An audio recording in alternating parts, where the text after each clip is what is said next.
अस्सलामुअलैकुम नाज़रीन, 7-11 में खुश आमदीद। मैं हूं तारिक हफीज। जैसा कि आपको मालूम है कि दहशतगर्दी पाकिस्तान के लिए बहुत बड़ा खतरा बन चुकी है। चैलेंजेस आते रहते हैं, हुकूमतें बदलती रहती हैं, लेकिन बेहतरीन हुकूमत वो है जो अवाम को सही तौर पर तमाम तर चीजें जो है वो डिलीवर करे जिसकी अवाम को जरूरत होती है। तरजीहात को सबसे पहले सेटल डाउन करना चाहिए।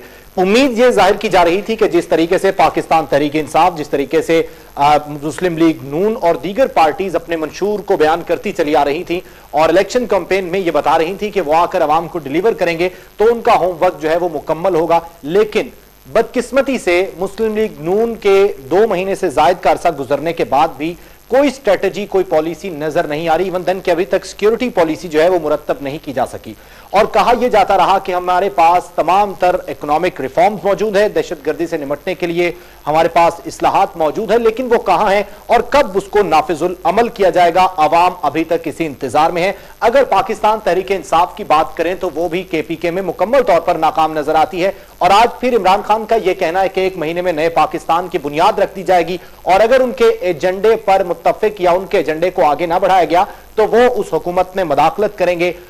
बदकिस्मती अवाम की है कि एक ऐसी हुकूमत आ गई कि जिसने अपना होमवर्क मुकम्मल नहीं किया, तो फिर इलेक्शन कैंपेन में ये दावे कहां तक दुरुस्त थे। जो भी हो, अब इस मौजूदा हुकूमत के पास मैंडेट है और तमाम तर जो इस वक्त पार्टीज हैं, खा वो अपोजिशन की जमातें हों, खा वो मौजूदा हुकूमत के अलायंस पार्टीज हों, उनका भी यही एजेंडा है कि दहशतगर्दी को कंट्रोल करना होगा, लेकिन कब करना होगा ये आज डिस्कस करेंगे। और दूसरी जानिब भारत की जानिब से आबी जारहियत जो है वो जारी है और सतलुज में पानी छोड़ दिया गया है और इस वक्त जो है वो दरिया सतलुज में ऊपर दर्जे का सैलाब है और कई नजदीकी बस्तियां जो हैं वो भी खाली करवा ली गई हैं। इसके अलावा मुख्तलिफ दरियाओं में पहले पानी छोड़ा गया और जब बारिशों का सिलसिला पाकिस्तान में बढ़ता है तो भारत अपनी आबी जारहियत जो है वो दिखाता है। एक तरफ तो कंट्रोल लाइन का मामला है और दूसरी जानिब इससे किस तरह से निपटना है, आज इस पर गुफ्तगू होगी। हमारे साथ मौजूद हैं माहिर बैनुल-अक़वामी उमूर, सरबराह द कॉमन ग्राउंड USA जनाब डॉक्टर जुल्फ़िकार काज़मी साहब और उनके साथ तशरीफ रखते हैं सीनियर पॉलिटिशियन सेनेटर कामिल अली आगा साहब मुस्लिम लीग क़ाब से। आप दोनों का बहुत शुक्रिया, आप तशरीफ लाए।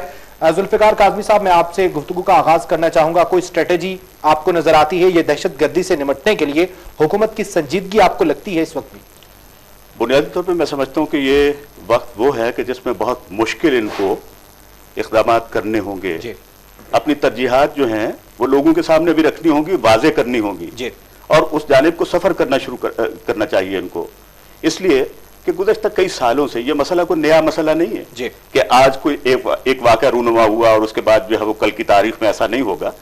हमने देखा कि हर लम्हे पाकिस्तान की जानिब कोई ऐसी चीज़ आ रही है जो पाकिस्तान के वजूद के लिए इंतहाई खतरनाक साबित हो रही है। अब तो लोग ये इनफरादी तौर पर आपने देखा है कि वो गन्स लेके बाहर आ रहे हैं। वो हम पहले ये समझते थे कि हमारी सरहदें और नजरियाती सरहदें और दूसरे मामला जो महफूज नहीं है।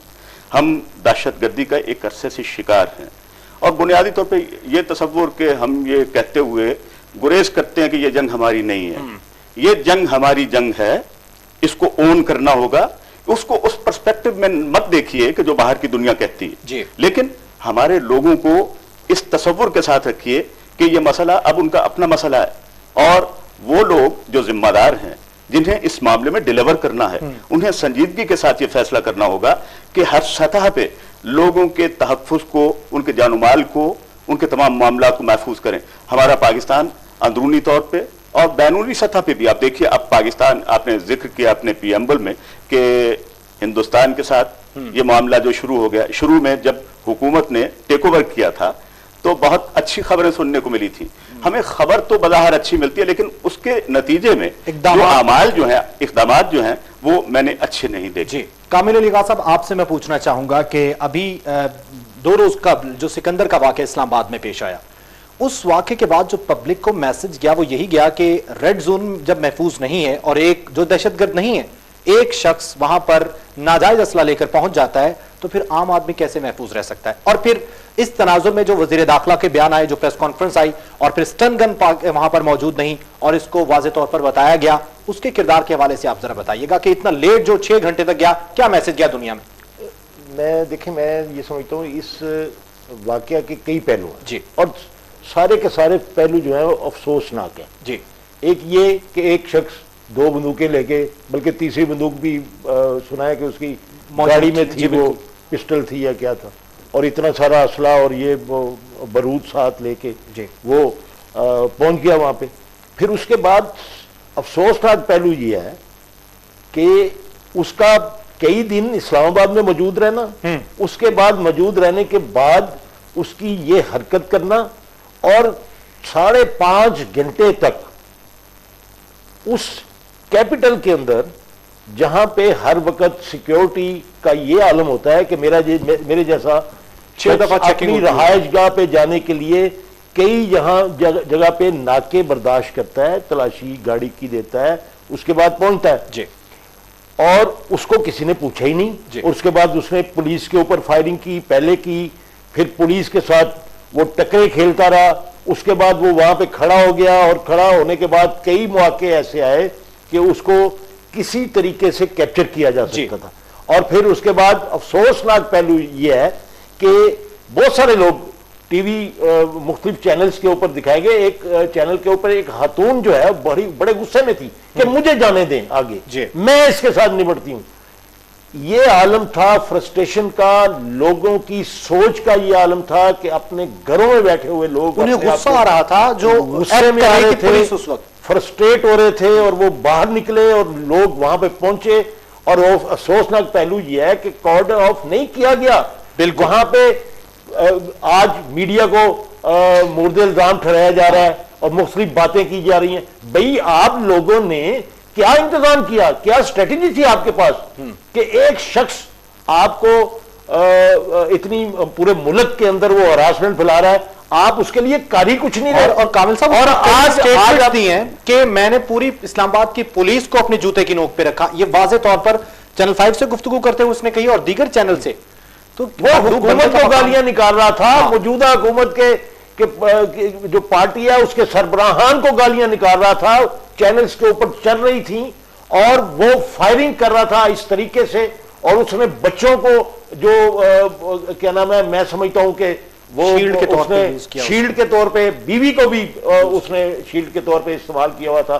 ख्वातीन की जो हालत होती है पाकिस्तान के, ये जो कल्चर है हमारा, वो बेचारी मजबूर थी, उसके बच्चे थे, उसका हामन था, वो क्या करती। अब उसकी स्टेटमेंट जो सामने आ रही है, अब जिसने ये अफसोसनाक पहलू एक और है कि जिसने जुर्रत का मुजाहरा किया और इस सारे अजाब से कौम को बाहर निकाल लिया, आज उसके खिलाफ भी बातें हो रही हैं।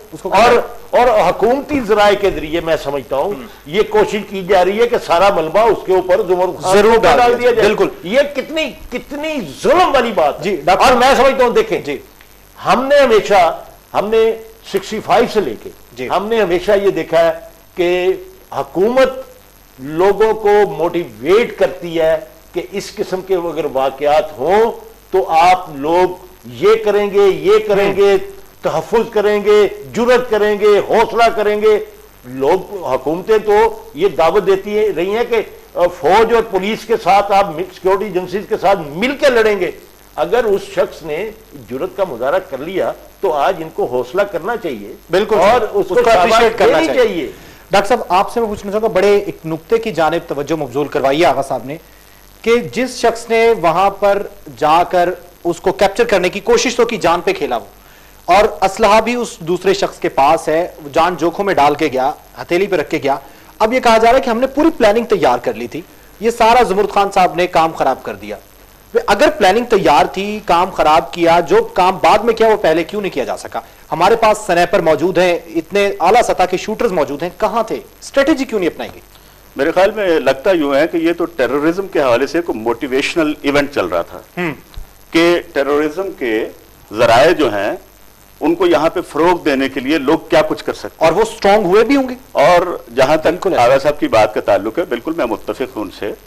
और ये देखिए कि मीडिया पे अब नजरा वो डाला जा रहा है। हकीकत में ऐसा है कि अगर ये वाकया सपोज के नहीं दिखाया जाता और ये हो रहा है, तो क्या आप कौम को कल की तारीख में क्या जवाब देंगे कि जब कोई बड़ा, अगरचे बड़े इससे बड़े होते रहे, लेकिन ये मसला जो है ये किसी और जानिब जो है वो टेररिस्ट नहीं है, वो आम आदमी। आप देखिए हमारे यहाँ सिक्योरिटी जिस लेवल पे है जी, अफसोस के साथ कि हमारा जो अफवाज पाकिस्तान का हेडक्वार्टर महफूज नहीं रह सका, कामरा बेस हमारी महफूज नहीं रह सकी। और सबसे बड़ी बात यह है कि वो इलाके जहां हम तसव्वुर नहीं कर सकते कि वहां टेररिज्म हो सकता है। नांगा पर्वत पे जाके 12 अफराद का कत्ल जो है, बिल्कुल सही। ये सवालात जो है वो कौम यकीनन उनके जवाबात चाहती है, इसलिए कि उनके तहफ़्फ़ुज़ को यकीनी बनाना जो है वो हमारे इदारों का, हमारी हुकूमत का फर्ज अव्वलीन होना चाहिए। लेकिन हमको मेरे ख्याल में हम इंतज़ार में हैं कि हम किसी बड़े अलमियत की तरफ, खुदा ना करे कि पाकिस्तान, इसलिए कि पाकिस्तान इसलिए नहीं बना था। अफसोस के साथ हमारी कैपेसिटी बिल्डिंग टूवर्ड्स नेशनहुड और एक कौम का एक तसव्वुर होने का जो है, हमने उस ज़िम्न में कोई काम करने की कोशिश नहीं की, जिसका नतीजा ये है। लेकिन ज़मुर्द खान ने कौमी जज्बे की तर्जुमानी जरूर उसी जानिब में आ रहा था कि एक शख्स जो है, अगर उसके दिल में कि इस इलाके को महफूज होना चाहिए, ये कौम का कैपिटल है, इसको महफूज होना चाहिए, और सिक्योरिटी के जिम्मेदार अफराद, इदारे जो हैं, वो अपने तौर पे ये कहना चाहिए, एक इन गुड फेथ आप समझ लीजिए कि ये वो इंतजार में थे कि कोई ऐसा सिलसिला हो जाए कि जिससे वो, लेकिन इतनी ताखीर 5 साढ़े 5 घंटे की, बिलाखिर एक फर्क का आना, उसको क्रेडिट करना चाहिए, उसको डिस्क्रेडिट नहीं करना चाहिए। इससे वो लोग जो पाकिस्तान की सलामती और पाकिस्तान के तहफ़्फ़ुज़ से मुताल्लिक सोचते हैं, यकीनन मैं समझता हूं कि वो कहीं ना कहीं हट हुए हैं। हमें बाहर की दुनिया को भी जवाब देना है, और ये रवैये जो बन गए हैं यहाँ पे, सबसे ये देखिए, ये वाक़यात जो हैं, ये हमेशा नुमाइंदगी करते हैं उस ख्याल की या उस रवैये की, उसको रिप्रेजेंट कर रहे होते हैं जो कौम से मुताल्लिक होता है। बाहर हमारा जो इमेज जो है, इन छोटे मोटे वाक़यात की वजह से जो खराब होता है, उसको हम रिपेयर नहीं कर सकते। मैं आपको बता दूं, बिल्कुल सही, हमारी शनाख्त जो है बिलाशुबा एक क्वेश्चन मार्क है पाकिस्तान। बिल्कुल सही। तो ये तमाम तसव्वुरात जो है वो जहन में रखने होंगे। अच्छा आगा साहब, आपसे पूछना चाहूंगा कि ये वाकया हो गया, पता चल गया कि एक शख्स के पास वेपन है, वो तो एक अलग बात है जो आपने बात की कि 2-3 रोज से वो वहां पे है, ये भी बहुत बड़ी नाअहली है हमारे इदारों की।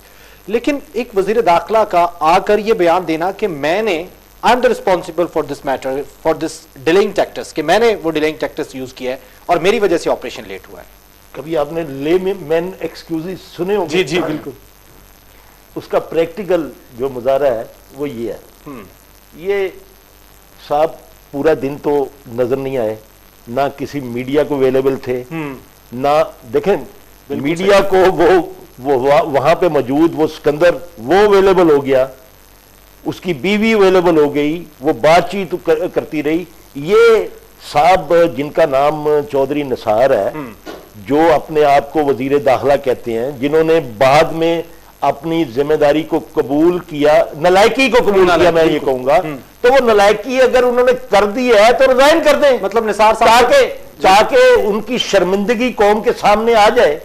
ये बात, ये तो सिर्फ उनकी लंबी चौड़ी बात जो थी, तमहीद जो थी, मुझे तो उसके अंदर कोई काम की बात नजर नहीं आई। सच्ची बात मैं आपको बताऊं, बिल्कुल सारी बात जो वो कर रहे थे, वो सारी की सारी वो मिट्टी डालने के लिए अपनी नलायकी के ऊपर कर रहे थे, अदरवाइज कोई बात नहीं थी उनकी पूरी बात। और फिर आपने देखा सहाफियों के जो क्रूशल सवालात थे, उनके ऊपर उनका रिएक्शन आपने देखा होगा क्या था कि नहीं आप ठहर जाए, आप ठहर जाए, आप अगर ऐसे करेंगे तो फिर मैं प्रेस कॉन्फ्रेंस बंद कर दूंगा।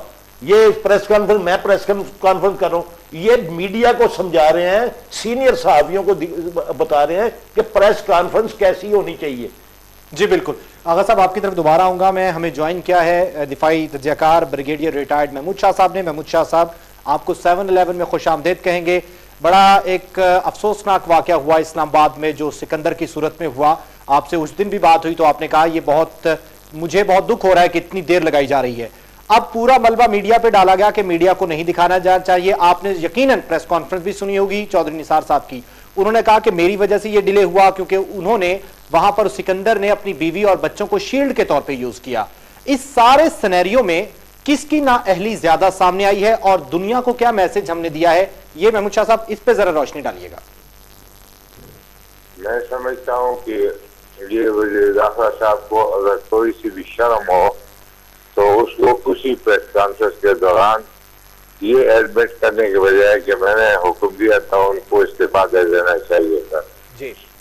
दरअसल ये है कि उन्होंने खुद ये एडमिट किया है कि ये जो पुलिस चेक पोस्टों पे नाके हैं ना, ये उसके हुक्म पे चल रहे हैं। जब इस किस्म के वाकयात हो तो उसमें कमांड डिसेंट्रलाइज होती है जी। जिस चेक पोस्ट पे जो भी सिपाही है उसको ऑर्डर दिया जाता है कि आपको कोई खतरनाक कोई आदमी ऐसा नजर आता है तो आप फौरन एक्शन करें। इनको जरूरत क्या थी कि वो पूछते रहे पहले एसएसपी से, पता नहीं अब भी इनका चेन ऑफ कमांड होता है डीएसपी और आगे एसएसपी ऑपरेशन और उसके बाद आगे आईजी पुलिस और आगे इंटीरियर मिनिस्टर। क्या ये इंटीरियर मिनिस्टर का काम है कि वो मुख्तलिफ चौकियों के ऊपर जो है वो जाके ड्यूटी, और अगर वो देना चाहे तो ये सिर से रिग उतार के जो है वो एक चौकी पे खड़ा हो जाए बंदूक के साथ? ये कोई वजीर का काम नहीं है कोई इस किस्म के अहकाम दे कि मैंने कहा था कि वो ये न करे ये वो न करे। ये तमाम पुलिस की जिम्मेवारी है कि ऐसा आदमी उनको नजर आए, वो काफी है उनके लिए कि देख ले कि जी इस तरह से पागल सा आदमी लगता है तो उसको इनकैपेसिटेट कर दे, टांग पे गोली मार दे, ग्रेनेड मार दे, कोई और चीज उसके साथ कर ले। और वो काफी जैसे उधर फिर रहा था उसके ऊपर कोई भी आदमी जम करके उसको डिसार्म कर सकता था। ये कोई इतनी बड़ी चीज नहीं थी। और उसको 5 घंटे due to lack of decision, और लैक ऑफ डिसीजन वो कहते हैं कि मैं इनको रोका हुआ था।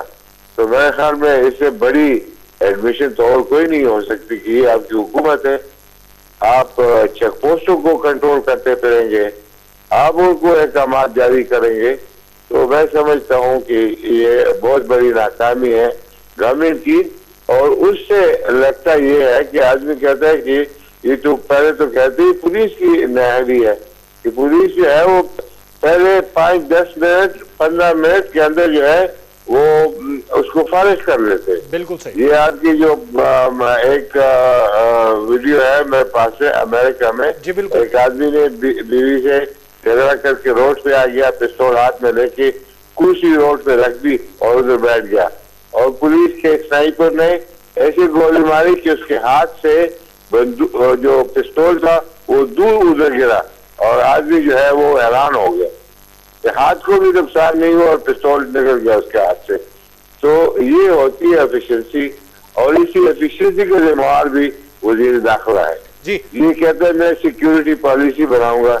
आप क्या सिक्योरिटी पॉलिसी बनाएंगे जी? अगर ये आपकी हालत है कि एक चेक पोस्ट के ऊपर एक छोटा वाकये के बारे में कोई कार्रवाई नहीं देखते तो आप मुल्क के लिए सिक्योरिटी बनाएंगे? जी बिल्कुल। महमूद शाह साहब लाइन पर रहिएगा, मैं बिल्कुल वापस आता हूं और आगा साहब से मैं आके सवाल करूंगा कि आया कि सिक्योरिटी पॉलिसी किस तरह से बनेगी, और फिर दूसरी बात यह कि वजीर दाखिला होने के नाते उनको क्या क्या अमूर सर अंजाम देना होंगे, और इस किस्म की तमाम तर ख्यालात और तमाम तर बातों से तजावुजात जो है वो किस हद तक महंगा पड़ सकता है। लेकिन एक ब्रेक के बाद हमारे साथ रहिए।